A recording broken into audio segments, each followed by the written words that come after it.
오늘 우리에게 주시는 하나님의 말씀은 베드로전서 1장 13절로 19절까지의 말씀입니다. 제가 13절 읽도록 하겠습니다.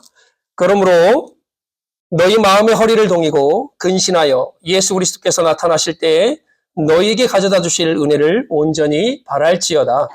너희가 진정한 자식처럼 전혀 알지 못할 때에 나타나는 너희 죄를 본받지 말고 오직 너희를 부르신 거룩한 이처럼 너희도 모든 행실에 거룩한 자가 되라. 이렇게 했을 때 내가 거룩하니 너희도 거룩할 자가 하시느니라.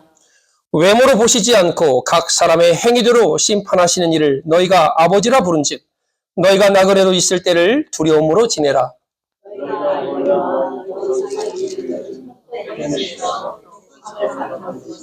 우리가 그같이 없어지셔서 생각지 않으며 같이 읽습니다. 오직 흠없고 점없는 어린 양 같은 그리스도의 보배로운 피로 된 것이라. 아멘. 나라를 위해서 우리가 기도할 때입니다. 지금 이제 대통령이 탄핵이 되었고 2달 안에 다시 대통령이 세워져야 됩니다. 정말 하나님의 복음을 이해하고 공산주의를 물리치고 참 민주주의를 세울 수 있는 지도자가 세워질 수 있도록 여러분 함께 기도해 주시면 감사하겠습니다. 지금까지 한국교회가 요즘 많이 바뀌었지만 세속적인 것, 세상은 세속적인 것이고 정치는 세속적인 것이고 교회는 영적인 것을 추구해야 된다라고 그래서 정교 분리, 이게 이제 우리 중세시대 때 나온 얘기 아닙니까? 그래서 나라 일이나 정치에 관여하지를 않았어요. 근데 그 당시에는 이 교회가 국가 정치까지 다 장악한 상태여서 그 당시에 종교개혁자들이나 또 복음을 이해한 사람들이 정교는 분리가 돼야 된다라고 말한 것이지 정부를 직접 운영하는 것이 아니라 교회는 사회와 정치에 대해서 말할 수 있는 곳이 바로 교회가 되어져야 된다는 것입니다. 그래서 3.1운동뿐만 아니라 일제 치하에서나 또한 6.25를 통해서 공산국가와 공산당과 싸워서 맨 앞장섰던 사람들이 누구냐? 계몽운동을 했던 것이 누구냐? 바로 크리스찬들입니다. 그런데 한국교회가 세속적이기 때문에 영적인 것에만 관심을 갖다 보니 나라 일에 정치에 관심을 갖지 않아 문제가 더욱더 커진 거라 저는 생각합니다. 나라와 민족을 위해서 함께 기도해 주시고 저와 여러분들이 정말 시간을 정해놓고 아니면 여러분 수시로 민족을 위해서 또 한국 교회를 위해서 함께하는 모든 기도의 용사들을 위해서 여러분들이 힘을 내주시면 감사하겠습니다. 크리스찬 저널에 실린 글입니다. 지금 우리가 사순절 기간을 지나고 있는데 이제 다음 주면 고난주간입니다. 이 기간은 우리가 무엇을 생각하는 절기입니까? 바로 십자가를 기억하고 그 십자가의 의미가 무엇이고 하나님은 우리에게 십자가를 주셨던 이유가 무엇이고 그 십자가를 통하여 우리가 받은 은혜가 무엇인지를 기억하고 또 바라볼 수 있는 시간이 바로 이 절기 기간입니다. 십자가의 유일성을 이해한다는 것은요, 참 어찌 보면 어려운 일일 수도 있습니다. 그러나 이 성경이 말하는 십자가의 근본적인 의미는 무엇이냐? 바로 가치의 역전을 말합니다. 세상은 천국을 꿈꿔요.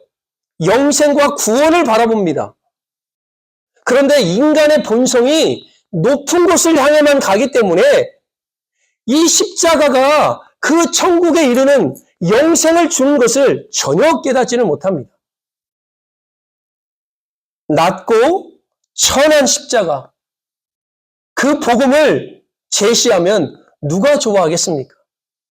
예수 믿으면 좋은 집에서 살 수 있어요. 예수 믿으면 부자가 될 수 있어요. 예수 믿으면 모든 게 다 만사형통 잘 됩니다. 라는 그런 복음만을 제시했기 때문에 문제가 생기고 어려움이 있거나 또한 십자가의 그 헌신을, 십자가의 그 비밀을 알려주면 사람들이요, 나 이러려고 예수 믿은 게 아닌데? 라고 반발을 합니다. 십자가는 우리의 본성을 물리칩니다. 십자가는 진정한 천국이 무엇인지를 우리에게 보여줍니다. 십자가를 통해서 하나님의 은혜의 구원을 성취함을 우리에게 말해주고 있죠. 그래서 십자가는요, 가치의 전환입니다. 우리 인간이 가치 있다라고 생각하는 것은요, 좋은 물건, 좋은 것, 잘 되는 것에 관심이 다 맞춰져 있습니다.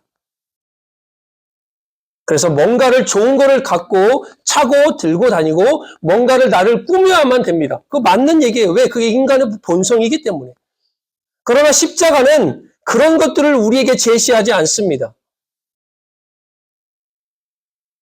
가장 비참하게 돌아가신 그 십자가의 예수님. 그 당시에는 미련한 것이고 가장 못난 사람의 예표였습니다.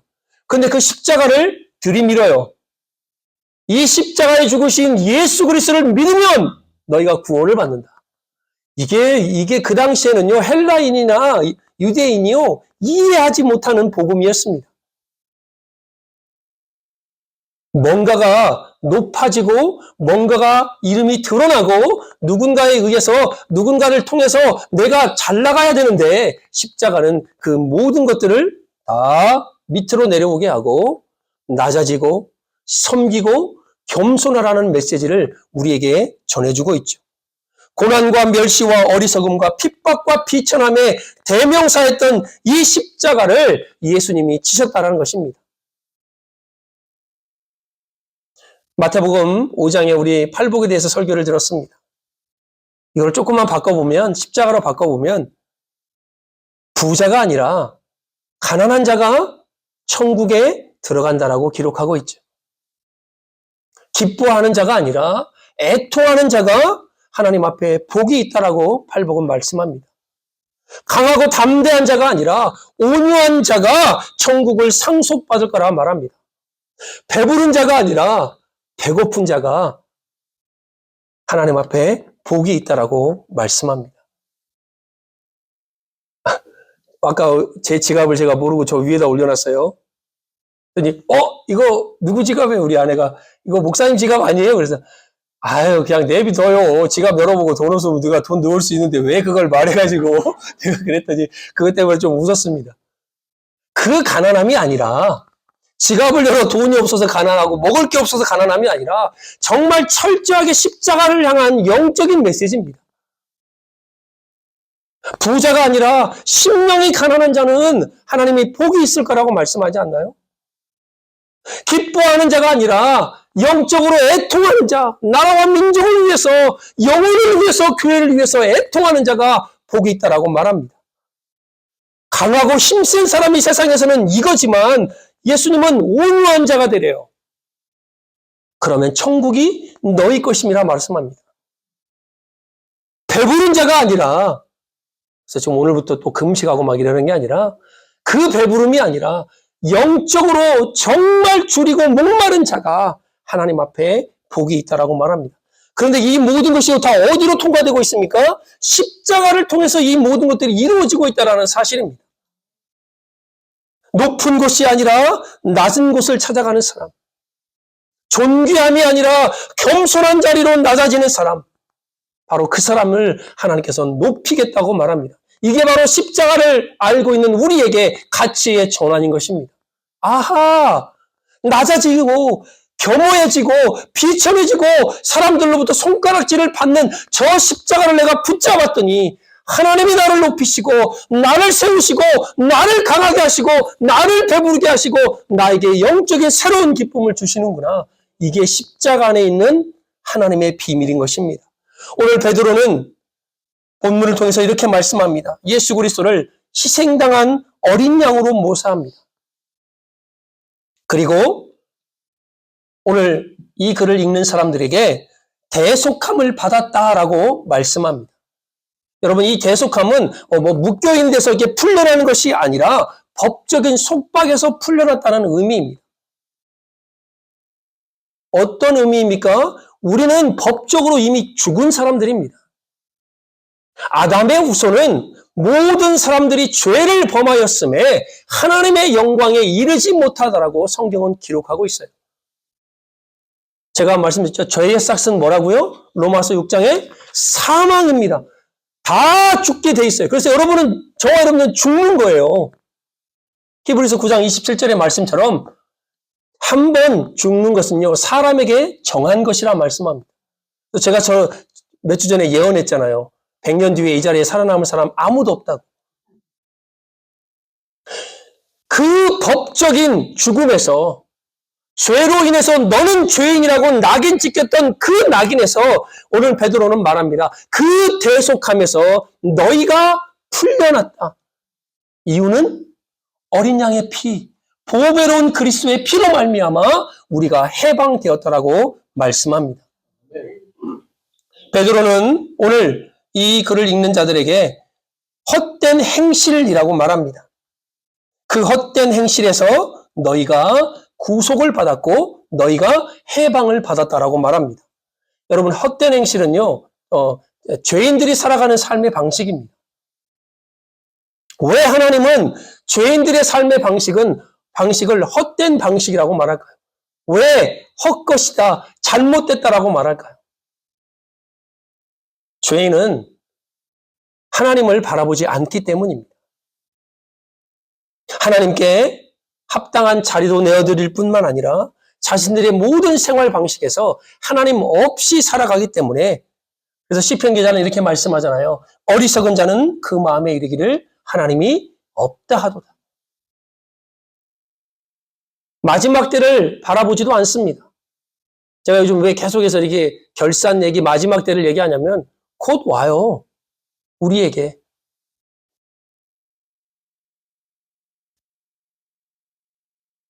우리가 어떠한 모습으로 기억돼야 되는 것은요, 우리가 어떻게 살아가느냐에 따라 달라집니다. 제가 뉴욕 갔다 와서 제가 말씀드렸잖아요. 참 평안하게 돌아가셨다고. 권사님 이제 좀 이따 우리 교제 때도 얘기하시겠지만 어떠한 모습으로 어떻게 하다가 마지막을 맞이하셨는지, 여러분은 여러분 자녀에게 어떠한 부모로 인식되어질까요? 우리는 교회에서 어떠한 신앙인으로 어떠한 사람들도 기억되고 남아질까요? 아니면 여러분 주위에 여러분 함께하는 사람들에게 참 이 사람은 예수를 잘 믿었던 사람이야 라고 기억이 될까요? 그러나 한 걸음 더 우리가 나아가서 하나님 앞에 서는 우리는 어떠한 모습으로 하나님 앞에 기억될까요? 죄인의 생활 방식은, 죄인의 헛된 행실은 하나님을 바라보지도 않고 마지막 때도 생각하지 않지만 정말 보이지 않는 영원한 나라를 소망하지 않기 때문에 그 사람들의 삶의 행실을 헛된 행실, 어리석은 거라 말하는 것입니다. 우리 모두는 눈에 보이는 세계를 살아가지만 눈에 보이지 않는 세계를 믿고 살아가는 사람들입니다. 믿을 뿐만 아니라 그 세계를 의지하며 살아가는 사람들입니다. 왜 우리가 지금 힘들고 어려워도 우리 얼굴에 기쁨이 있어요? 기쁨이 없는 분들 딱 지금 한 2분 계신데, 왜 우리가 힘들고 어려움이 와도 우리 안에 기쁨이 있습니까? 왜 남편에게 핍박받고 주위로 핍박받고 어려움을 겪는데 왜 주위 사람들이 당신 얼굴에서 빛이 난다라고 말을 합니까? 다른 게 아니잖아요. 보이는 세계가 아니라 보이지 않는 하나님의 나라, 영원한 저 나라를 바라보고 살기 때문에 그 기쁨이 우리 안에 몰려드는 것입니다. 제가 지난 3월 말에 그 성경을 일독을 끝냈잖아요. 제가 사진을 찍어 보낸 것은 자랑하려고 찍어서 올린 게 아니에요. 우리 함께 같이 읽읍시다 라고 올리는 거니까 여러분들이 좀 오해를 하지 마세요. 제가 요한계시록을 읽는데요. 이야, 정말 막 7대접 무슨 7 나팔재앙이 막 쏟아져도 하나님의 사람은 하나님께서 붙드세요. 그런데 마지막에 그 하나님의 나라가 얼마나 아름답고 얼마나 멋진지 이것을 요한이 글로 표현하는데 표현할 수 있는 방법이 없어요. 그냥 보석, 황금길, 무슨 옥, 무슨 빛이 보석 얘기는 다 써놨는데 그게 인간이 할 수 있는 최고의 찬사입니다. 그러나 그 나라는 우리의 언어로는 표현할 수가 없어요. 그 나라를 소망을 두고 살아가는 우리가 왜 기쁨이 없겠습니까? 왜 은혜가 없겠습니까? 이 헛된 행실을 버리고 우리가 하나님을 바라보며 살아가려면 날마다의 선택을 아름답게 해야 돼요. 왜 사람들이 불행합니까? 왜 행복을 느끼지 못한다고 말합니까?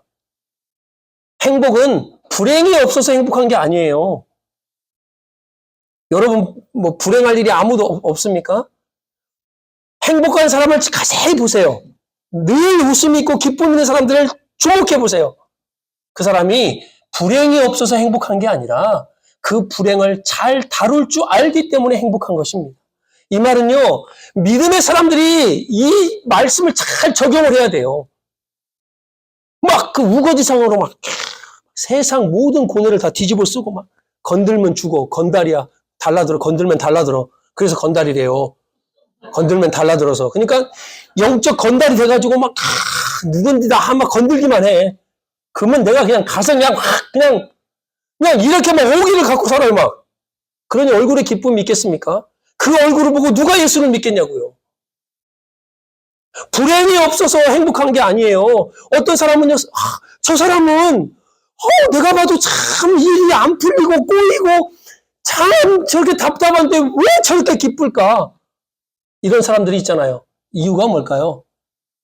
그 불행을 불행으로 풀어내지 않고 그 불행을 넘어선 하나님의 은혜로 그 불행을 풀어내기 때문에 그 안에 행복이 있는 것입니다. 내게 주어지는 소박한 것들을 내가 감사하지 않으면요, 내 안에 행복이 없어요. 제가 전에 한번 얘기했잖아요. 네잎클로바는요, 꽃말이 행운입니다. 근데 세잎클로바는요, 행복이에요. 우리는 행운을 얻으려고 무수히 많은 행복을 짓밟아 버렸어요. 너무나 간단한 메시지 아니에요? 네잎클로바를 우리도 엄청 어렸을 때 얼마나 찾았나요? 찾으면 코팅해가지고 책가피 속에 넣고 이거 봐라 얼마나 자랑했어요. 그런데 우리가 밟은 그 세잎클로바 그 꽃말이 행복이래요.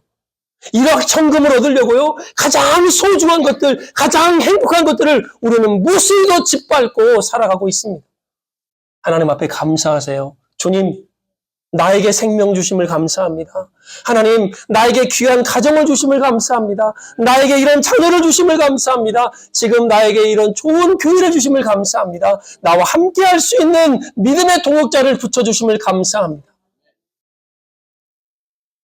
내가 무엇을 선택하느냐?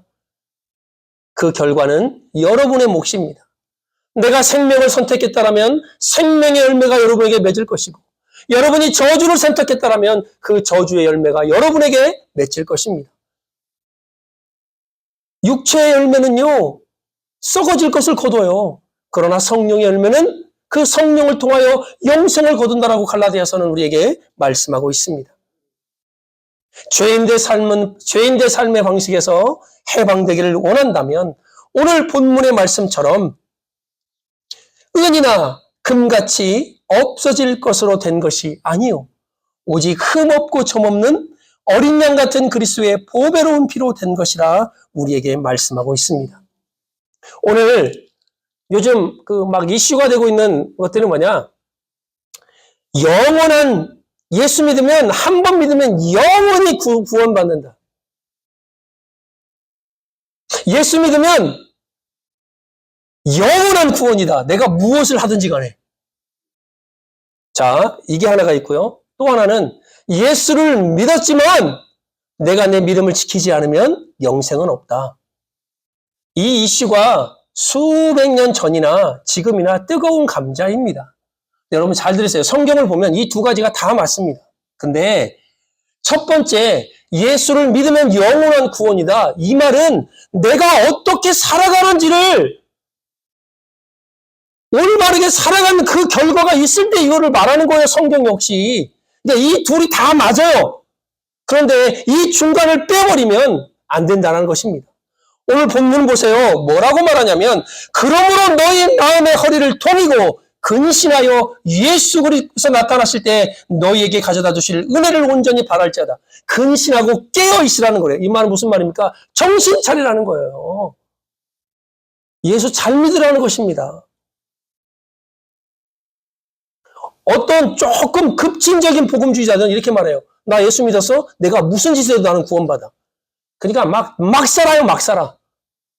막 그냥 간음하고 술 막 들이마시고 막 막 싸돌아다니고 막 온갖 죄를 저질러요. 그러나 끄떡없대요. 왜? 나 예수 믿어요. 나는 너무나 무서운 사람들이에요, 그 사람들. 예수를 차라리 안 믿으면 모르겠는데, 이게 또요, 전파력이 또 빨라. 야, 너 예수 믿잖아. 영접하는 자 곧 그 이름을 믿는 자들에게는 하나님의 자녀가 되는 권세를 주었다고 말했잖아. 내가 문 밖에 서서 두드리니 누구든지 내 음성을 꼬물으려면 내가 그러니 너가 그러니 먹고 그런 나로 더불어 먹으리라. 너가 예수님을 영접하는 순간 예수님이 네 안에 계셔서 너는 완전한 해방이야. 그런데 삶은요? 너의 구원을 이루어 가라. 너의 믿음을 보여라. 오늘 본문의 베드로는 뭐라고 말합니까? 허리를 돌리고 세 번역에 보면 마음을 단단히 먹고 근신하여 정신을 차려서 예수 그리스도께서 나타나실 때 가져다 주실 그 은혜를 온전히 바라라. 세 번역에 보면 끝까지 바라라는 거예요.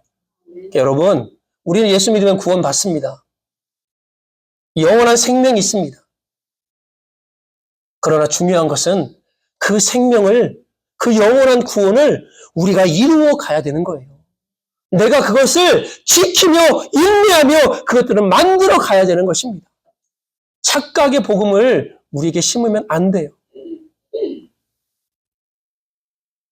오늘 베드로는 너희가 순종하는 자식처럼 전에 알지 못할 때에 따르던 너희 사욕을 본받지 말고 거룩한 하나님처럼 너희도 거룩하라라고 말씀하시면서 모든 행실에 거룩한 자가 되라라고 말합니다.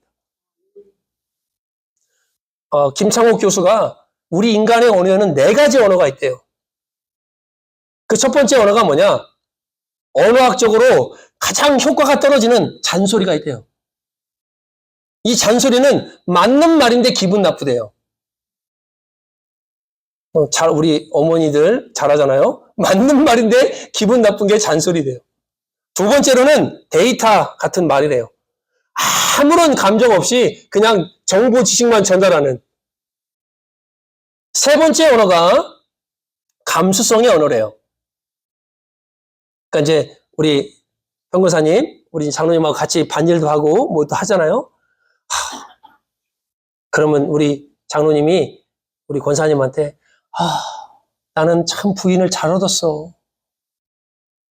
이렇게 몸도 안 좋은데 반일도 하고 나가서 또 일도 하고 나에게 또 밥도 해주고. 장로님 지금 저를 왜 그렇게 보세요? 무서워요. 그래서 난 참 여자를 잘 만났어. 당신 만나서 난 너무 기뻐. 이게 감수성의 언어래요. 그런데 한 단계 더 높은 언어가 있는데 그게 바로 영혼의 언어래요.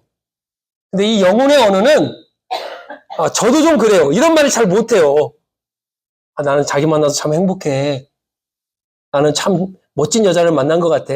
이런 말을 좀 해주면 좋은데 저희 아내가 얼마 전까지는 그렇게 많이 욕을 하더니 요즘 욕을 않더라고요. 제가 하도 안 해서 그런가 봐. 나한테 사랑해라는 말을 계속 하라고 그랬어요. 나 사랑하는지 알잖아. 못하겠는 거예요. 부끄러워서. 해보래요. 사랑해. 해보래요. 사랑해. 그래서 또 다른 말 하죠. 1이랑 2랑 싸웠는데 3이 화가 나가지고 그러면 사랑해. 이렇게 농담식으로 얘기하고 하여튼 뭔가를 표현을 해야 되는데 못해요. 그런데 영혼의 언어는 내가 그 감수성의 언어를 못하는 사람도 있잖아요. 근데 이 영혼의 언어는 가장 중요한 언어인데 그 언어가 뭐냐? 바로 반복되는 행위의 언어래요. 그 사람을 사랑해요? 움직이세요. 지금 제가 말한 게 좀 뭐가 이상한가요? 내가 누군가를 사랑하고 그를 위해서 뭔가 해준다면 움직이면 되는 거예요. 그게 그 사람의 진짜 모습이래요. 말로 얼마든지 못합니까? 립 서비스 또 하다 보면 또 이 목사들이 얼마나 잘하겠어요. 그죠? 샤라라라라라라 하고 또 그게 아니라 행동을 보래요. 행동을. 우리가 전에 제가 언어에 대해서 말씀드렸습니다. 축복의 언어, 창조의 언어, 긍정의 언어, 남을 살리는 언어, 적과 꿀이 흐르는 언어. 하나님, 할 수 있습니다. 잘 됩니다. 너를 보니 내가 힘이 납니다. 그게 바로 감수성의 언어가 될 수 있어요. 그러나 진짜 영혼의 언어는 그렇게 말할 뿐만 아니라 내 행동으로 보여라는 거예요. 오늘 주님이 뭐라고 합니까? 베드로를 통해서 모든 행실에 거룩한 자가 되라. 이거는 완벽하라는 소리가 아닙니다. 그 행실에 너희가 본을 보이고 책임을 지라는 말씀입니다. 오늘 우리는 예수 그리스도의 보혈로 은혜를 받은 하나님의 사람들입니다. 그 보혈 때문에 하나님께서 주시는 구원의 은혜를 맛본 사람들입니다. 다른 게 없어요. 이 땅에 구원 얻을 만한 다른 이름을 우리에게 주신 일이 없습니다. 오직 누구? 예수 그리스도. 그 십자가를 바라볼 때 그 십자가에 흘린 피가 저와 여러분을 구원하는 것입니다. 요한이 요한복음 1장 29절에 예수님 보고 말합니다. 보라, 세상 죄를 지고 가는 하나님의 어린 양이로다. 오늘 제가 아침에 출애굽기 1장부터 12장까지를 읽고 왔습니다. 야, 그걸 보는데 이제 모세가 태어나는 장면, 하나님 앞에 부름받는 장면, 바로 앞에 서는 장면, 완악한 바로의 모습, 10가지 재앙을 내리부어도 꿈쩍을 않습니다. 피, 개구리, 이, 파리, 돌림병, 악종, 종기, 우박. 근데 우박이요, 그냥 우박이 아닌 줄 아시죠? 불이 섞어서 내렸어요. 이야. 싹 쓸어버렸는데 말 안 들으니까 메뚜기를 보내서 다 쓸어버립니다. 3일 동안 해를 가려서 어두움 찾지를 못하게 만듭니다. 그런데요, 바로가요, 꿈쩍을 안 해요. 마지막 10번째 재앙, 어린 양의 피, 6월절 어린 양의 피에 그 바로가 무릎을 꿇습니다. 여러분, 이것은 우리에게 영적인 의미를 주는 것입니다. 이 세상에 악한 세력은요, 우리가 별의 별짓을 다 해도 무릎을 꿇지 않아요. 사단은, 마귀는 우리가 아무리 깨끗하고 정결하고 거룩한 삶을 살아가려고 해도 우리에게 콧방귀도 안 낍니다. 그래? 해봐. 그러나 그가 우리 앞에 무릎을 꿇는 것은 유일한 예수 그리스도의 보혈밖에 없습니다. 그 피가 저와 여러분들을 하나님의 자녀로 삼아 주셨습니다. 우리가 바로 이 피 때문에 헛된 행실에서 구속을 받은 하나님의 자녀라는 인침을 받은 놀라운 사람임을 잊지 마시기를 예수 그리스도의 이름으로 축복합니다. 십자가는 우리의 삶을 하나님께 드리는 통로입니다.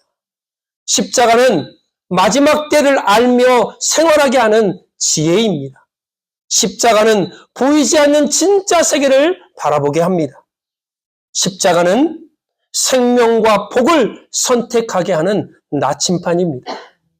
십자가는 그리스도의 이름을 회복하고 그리스도의 보혈의 능력을 받게 하는 엄청난 파워임을 저와 여러분들은 잊지 마시길 바랍니다. 십자가의 도가 멸망하는 자들에게는 미련한 것이요, 구원을 받은 우리에게는 하나님의 능력이라. 아멘. 기도하겠습니다.